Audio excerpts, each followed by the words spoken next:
Suresh productions banner పై ఎన్నో విజయవంతమైన చిత్రాలు తీసి మూవీ మొఘల్ అనిపించుకున్నారు లెజెండరీ ప్రొడ్యూసర్ డి రామానాయుడు గారు.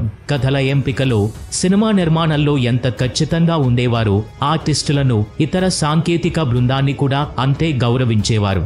వారికి ముట్ట చెప్పాల్సిన మొత్తాన్ని అనాపేసలతో సహా ఇచ్చేవారు. సినిమా విజయవంతమైతే అదనకు బహుమతులు కూడా ఇచ్చిన సందర్భాలు అనేకం. రామానాయుడు గారు నటీనటులకు డబ్బు ఇచ్చేటప్పుడు ఎంత ఔదార్యంతో ఉండేవారో నటుడు రావి కొన్నలరావు ఓ సందర్భంలో ఇలా చెప్పుకొచ్చారు. రామానాయుడు గారు 1981లో అగ్నికూలు సినిమా తీశారు. యద్దనపూడి సులోచనారాణి గారి నవల అది. ఆ సినిమా అనుకుంటున్నప్పుడు నేను ఎందుకో నాయుడు గారిని కలవడానికి వెళ్తే అగ్నిపూలు నవల ఇచ్చారు. అలా మరికొంతమంది రచయితలకి కూడా ఇచ్చారట. ఇది చదువు, కథలో కల్పించడానికి బాగుంటుందనుకుంటే ఏదైనా పాయింట్ చెప్పు, నీ పాయింట్ నాకు నచ్చితే నీకు 2000 ఇస్తాను అన్నారు. నేను దానిని చదివి ఆ నవల మొత్తం దరీ రూపంలో ఉంది. ఏదో నాకు తోచిన చిన్న పాయింట్ ని చెప్తాను. బాగుంది, దర్శకుడు, రచయితలతో కూడా చెప్తాను. మనం ముందు అనుకున్నట్టుగానే నీకు 2000 ఇస్తాను తీసుకో అని చెక్కు బుక్కు తీయబోయారు. అయితే అంతకు ముందు నాయుడు గారి జీవిత కథను పుస్తకంగా రాయమని నాకు చెప్పి 3000 అడ్వాన్స్ ఇచ్చారు. అది జరగలేదు.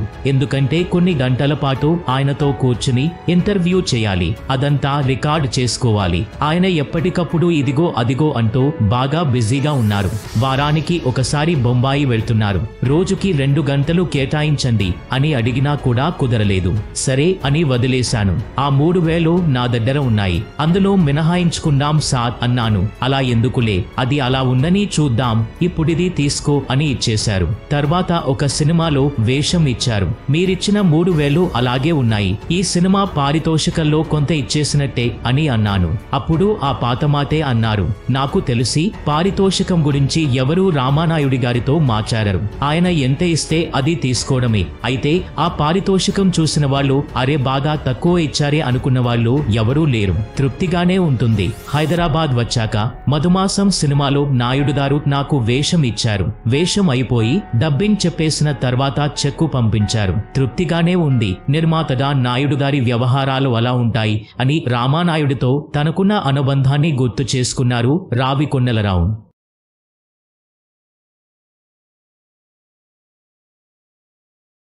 ఈ వీడియో కనుక మీకు నచ్చినట్టు అయితే లైక్ చేసి షేర్ చేయండి. అలాగే మీ అభిప్రాయాలను కామెంట్ రూపంలో తెలియచేయండి. ఇలాంటి మరిన్ని వీడియోస్ కోసం మన ఛానల్ను సబ్స్క్రైబ్ చేయండి. Thanks for watching.